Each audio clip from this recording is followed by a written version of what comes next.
एक ठंडी और चांदनी रात में एक अकेला यात्री जिसका नाम रवि था, एक शांत जंगल में घूम रहा था। वह गहरी उदासी और अकेलेपन से अभिभूत था। उसका दिल खाली महसूस हो रहा था और वह दुनिया से डिस्कनेक्टेड महसूस करता था। चलते चलते उसने एक भव्य पीपल के पेड़ के नीचे एक शांतिपूर्ण आकृति देखी।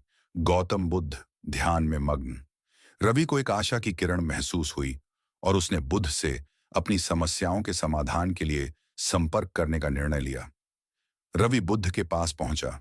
उसकी आवाज भावनाओं से कांप रही थी। हे ज्ञानी, उसने कहा, मैं अकेलेपन और उदासी से अभिभूत हूं।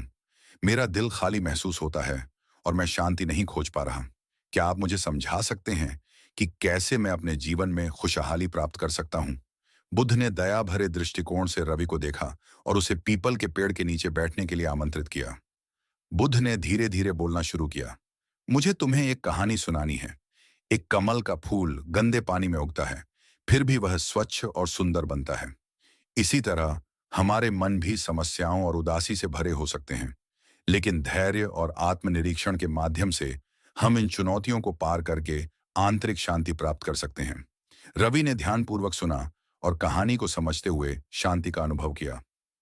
बुद्ध ने जारी रखा, खुशी और शांति हमें भीतर से मिलती है, बाहरी परिस्थितियों से नहीं।